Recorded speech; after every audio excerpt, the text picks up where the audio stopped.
I wanted to start with this.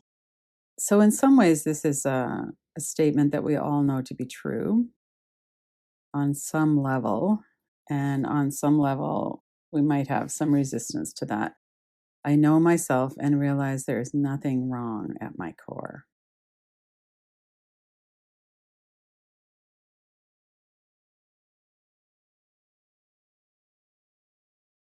And when we hear those words, we might be tuning into the truth of that. And a lot of the work that we do together and in healing trauma is to release the distractions and release what it is that prevents us from knowing that. For most of us, I would suspect that we have some glimmer of possibility there, at least, that it's possible that I'm good, possible that there's nothing wrong with me at my core. And many of us have had experiences of knowing that, really deeply knowing that. And many of us have had the experiences of that comes and goes. And so when we have a stressful situation like we're in right now with the pandemic and violence and different things that are going on globally in our culture and society and personally, then this tends to be something that slips away from us, knowing that there's nothing wrong at my core. And working with it in a direct way is helpful sometimes, just to stop for a minute and sit with that. There's nothing wrong at my core.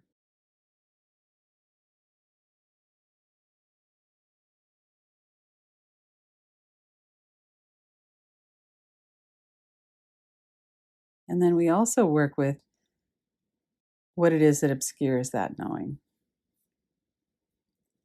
So I wanted to go through a little timeline of the last 8 weeks and then today when we're talking about a peaceful mind. In the first week, we started talking about what gets in the way, and we did some inquiry around that. And the core deficiency beliefs that this is my fault, there's something wrong with me, the helplessness, powerlessness that we feel, the fear and anger and regret and shame and helplessness that we felt at previous times in our life also comes back now. And when we're talking about COVID-19, which we're talking about now, we didn't know about that in week one at the beginning of March. And some people, it was starting to appear on the radar, but it wasn't something that really hit North America or Europe. Italy probably I was starting to read things about Italy. So we were looking the first 2 weeks, we were really working with our usual, the old norm, and seeing that all of these things are in the way. And we really come down to resistance. Something is not as it should be. And that's something that all of us struggle with to some extent or another. And that deep acceptance that I might not like what's going on and I'm okay. That's something that's a practice for most of us. Most of us don't remember that all the time. So the second week we looked at our rules and opening that window of tolerance. So if something is not as it should be, why is that? Most of the time it has to do with fear or safety, acceptance, inclusion, those kinds of things. So we did this reverse inquiry, and the reverse inquiries are all about flushing out or bringing out that unconscious beliefs and resistance to it. So I'm okay that we see things differently. They are not trying to hurt me, and I don't need you to be a certain way. So we were working with household things primarily, although some people were working with things like the political system in the US, for instance. But we hadn't quite gotten to the COVID-19 at that point. So we were working, a lot of people that were, we were talking about it afterwards, and a lot of people were looking at things like somebody comes into the house and they don't take their shoes off, and I've just washed the kitchen floor. Or, just things that are really irritants. People that are in freeze when we need them to be present with us, or there's all kinds of ways that that works. And then week 3, we got right into the pandemic. And we looked at flight, fight, freeze, and fawn, the 4 F's of survival. And kind of reviewing again what's going on with that and also doing practices to reduce the fear. One of the things that always comes up around this is that we often shame ourselves for the way our nervous system reacts to threat. And we feel like in our mind, we know this is the actual threat. And in our body, there's just this big reaction to it. And when we get to COVID-19, even now, like 6 weeks later, we know a lot more about how it's spread. And some of what we know, some of what we thought we knew in the middle of March actually has not been true. And some of the new things that are coming are actually a little bit more distressing. Like maybe, we were told, okay, it only lives for this amount of time in the air. And now we're thinking, well, maybe it's different. Or so there's a lot of this information that's coming out that nobody really knows the answers to. They certainly didn't in the middle of March.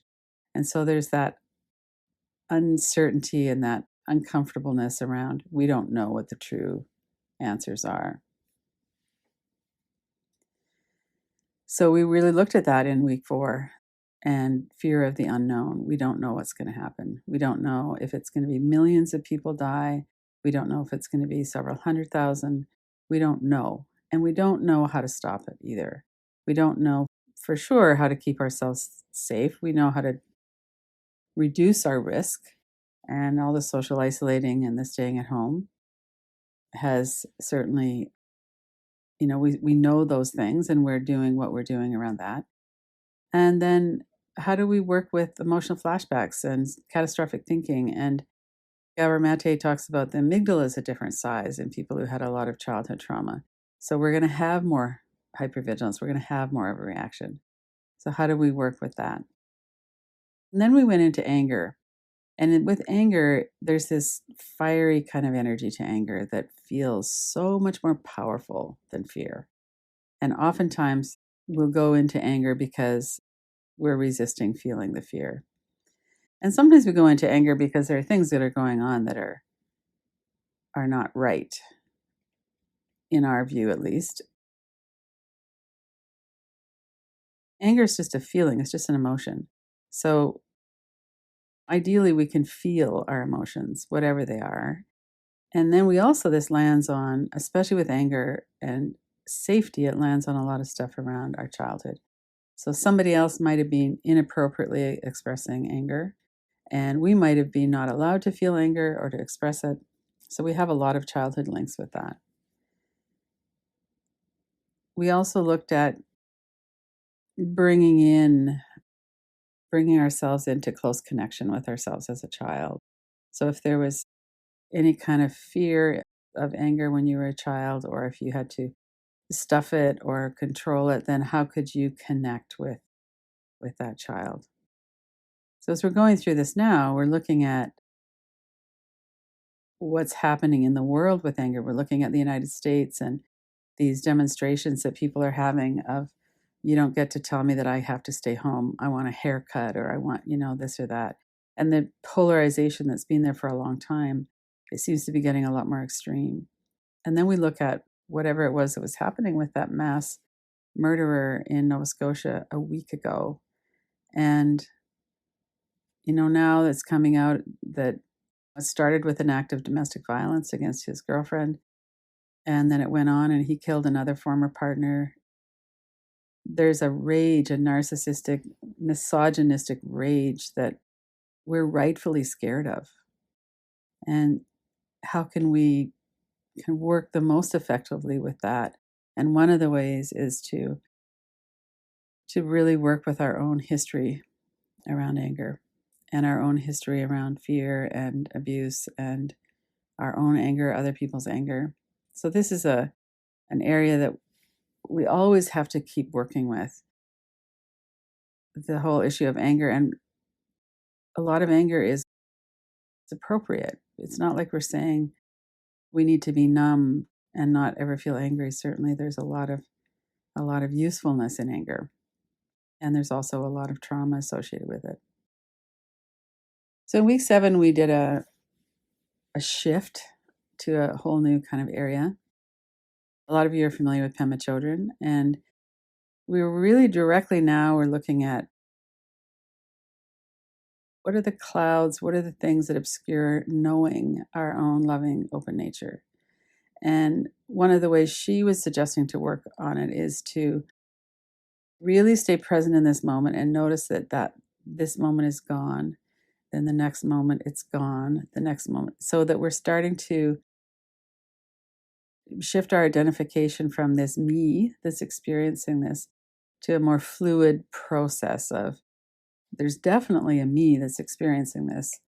And there's, my memories and things that have happened in this body are different than things that have happened in someone else's. I'm not ever saying that we should kind of ignore that we have a life, a personality, a history, all of that. And also there's more to us than that. And there's a shift in the way that we could work with that. And then last week we worked with this whole thing around we're in this together, and how can we welcome what it is that's here, including the fear, including the disconnection. And we come back over and over to Gabor Mate's definition of the effect of trauma is that we disconnect from ourselves, from our sense of value, and from the present moment. And so when we're working with traumatic experiences like we're having now, how can we connect? And one of the ways that we can do that is that we can connect with each other. We certainly need to be connected within ourselves, and then we can connect with each other, and we can do things. So, one of the things that's very helpful for first responders, medical people, all of that is that they're out there doing something. And that's one of the things that's hard for people who are at stay at home and they feel like it increases that feeling of helplessness. So to look for ways to do our part is very helpful in terms of that sense of agency that we're not actually powerless over a lot of things. We are powerless over some things, that's for sure. But to look for all of the ways that we are not powerless, that we have agency. And then I was looking at the slides from week 1 and looking at I'd kind of broken it down into individual work we need to do in terms of having a peaceful mind and then the relational work.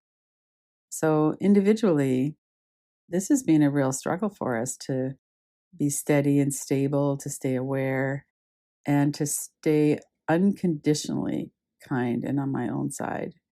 So when we are in a situation that's where there's a heightened sense of threat, oftentimes we do go back to our old patterns.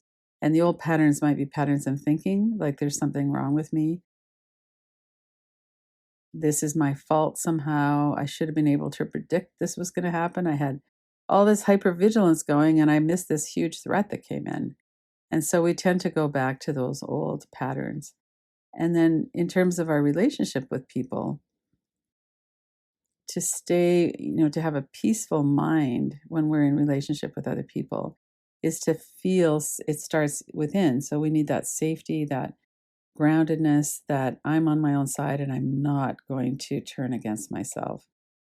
And then with other people, that it's not our job to fix somebody, to change somebody, even if it would be great for us if they were to change. And that's usually why we're really looking at trying to make someone change. And how can we have appropriate boundaries and keep ourselves safe, given that nobody is going to be perfectly aware and kind and compassionate with us all the time. Sometimes they're going to be checked out. Sometimes other things will be happening, and how can we work with that?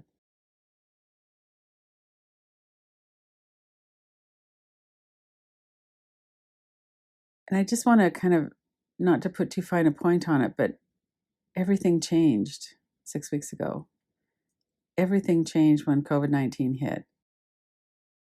Whether you're an essential service and you're going to work and worried about getting the virus, whether you're struggling with staying at home, whether you've got children at home that you're trying to co-regulate with and down-regulate yourself.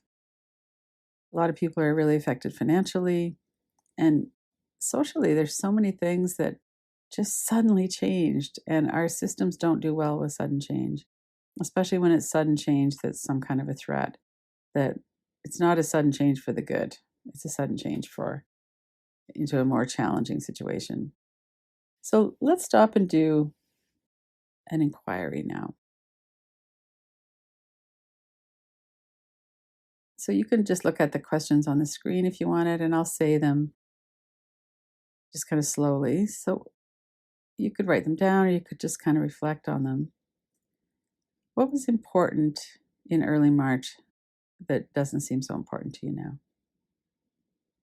If you think back to the first couple of weeks we were working with, kind of outlining the territory of a peaceful mind, working with resistance to how people are.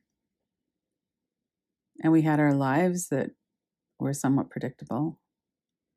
So, what was, if you imagine yourself back there 6 or 8 weeks ago, what was important to you then that doesn't seem important now?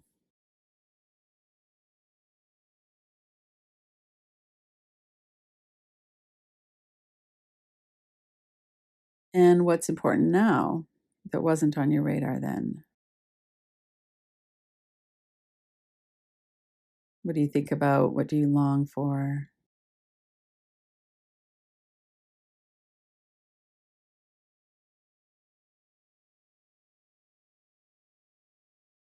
And this is related to that. What would you have felt more gratitude for or paid more attention to if you knew it was not going to be available to you? Either for a while, a long while maybe, or maybe forever. What would you pay attention to now if you had that time back?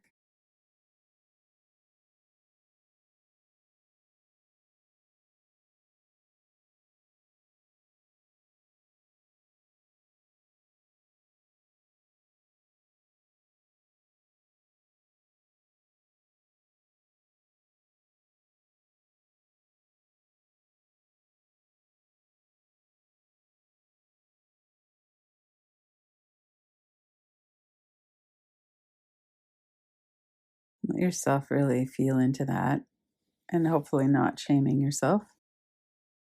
We don't have vision of what's going to happen in the future. Just to notice though, what would you really appreciate if you could go back and just have your kind of normal life again for a little while?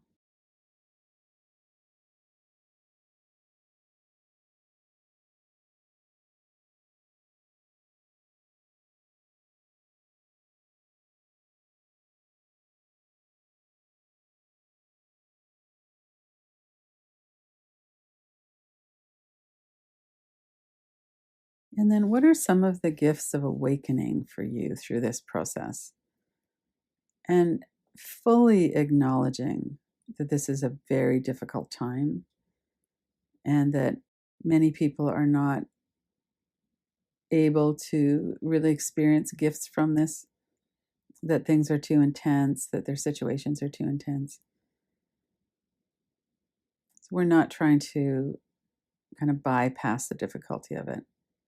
But just for a few minutes, see if you could open to what has improved or what have you realized. Or a lot of people have told me, and I experience this too, that my nervous system is calmer, not having to be out and about dealing with other people all the time. So, what is that for you? What might be some gifts from this time?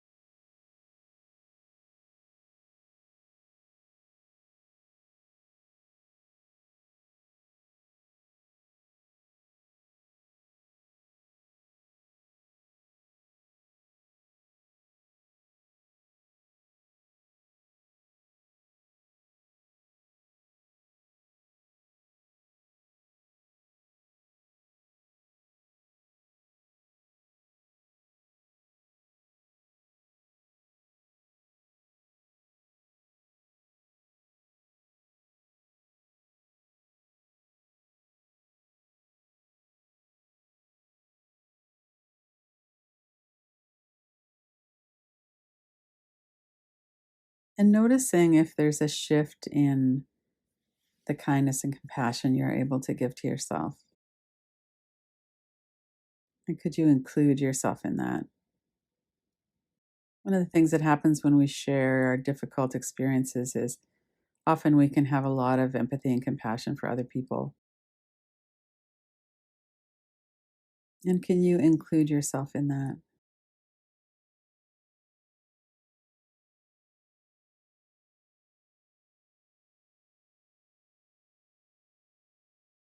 And notice your reaction to these sentences. I'm on my own side. I love myself. I support myself. I'm my biggest fan.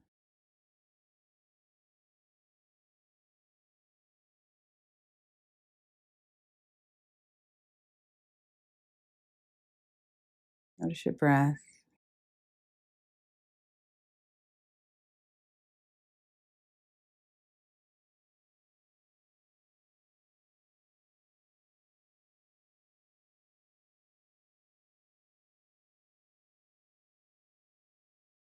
And then come back.